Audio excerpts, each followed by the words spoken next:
Hello, good morning dear students.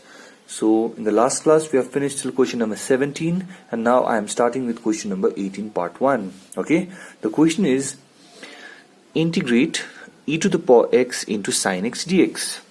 E to the power x into sin x dx. So there are two functions.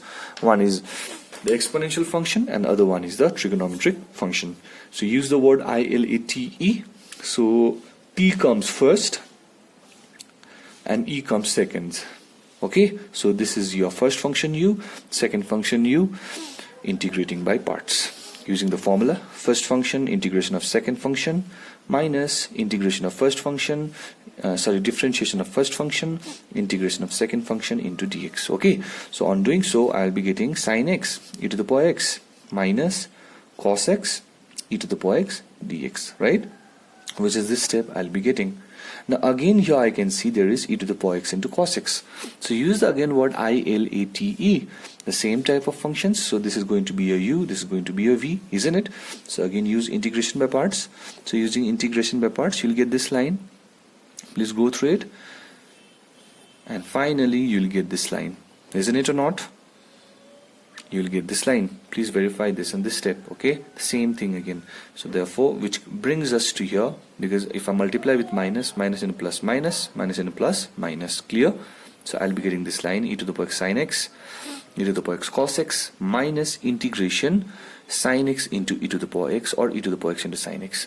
Now if you see properly out here, I have given equation number 2 and I have given equation number 1. The reason I have given equation number 1, you can see out here equation number 1 is I is equals to e to the power x into sin x dx. Same thing I have out here. So this is nothing but this integration e to the power x into sin x dx. This part is nothing but I, capital I from equation number 1. So I can replace the value for this by capital I out here. Clear? So this is going to be your capital I. So this will be e to the power x sin x minus e to the power cos x minus capital I, equation number 2. Okay, so let us see the next page. Pause the video, note it down. Yes, which is this, but we know according to the question I is this. So in equation number 2 it was I is equals to e to the power x sin x minus e to the power x cos x minus of this, isn't it? So this is your capital I, so I'm replacing it by capital I. So this becomes minus I. Bring this minus I to the right hand side, left hand side, it becomes plus I. So I plus I, 2I equals to this.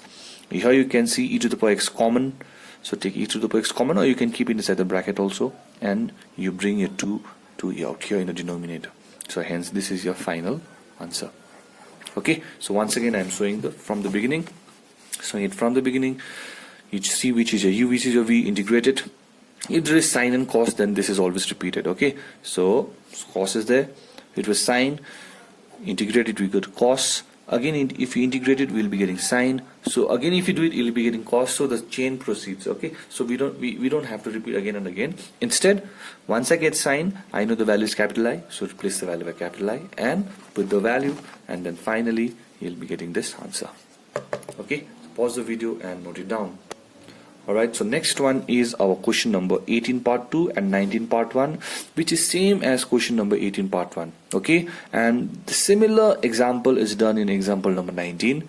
So I want you guys to go through 18 part 2, 19 part 1 and example 19. Okay, these three sums, please go through it. You will be able to understand these two as well.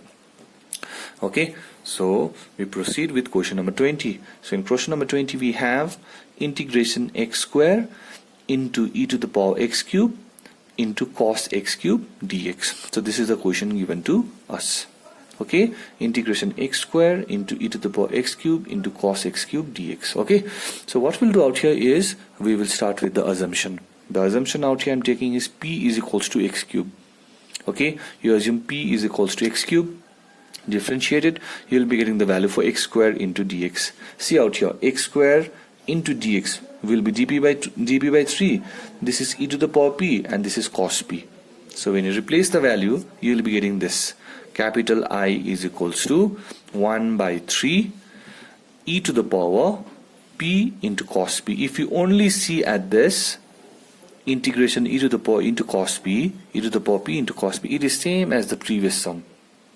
isn't it or not? It is same as the previous sum. Okay, so to make things easier, what we'll do is we'll first cross multiply with 3, so we get 3i. We get 3i is equals to e to the power p into cos p dp. Give it as equation number 1. Now we know what to do. We know which is the first function, which is the second function. So trigonometry, trig function, cos is the first function, and e to the power something is exponential function, which is second function. So integrating by parts, which is this line, there shouldn't be any problem, and this line, and as well as this line. Okay, so this was number 1, and now after integrating by part we are getting this. So what to do? Again integrate it, because we will be getting cos, which is this side. Alright, yes, 3i is equal to this. Again integrating by parts, this line, and hence I'll be getting this line out here. Okay, now this from equation number 1, is nothing but 3i, isn't it or not?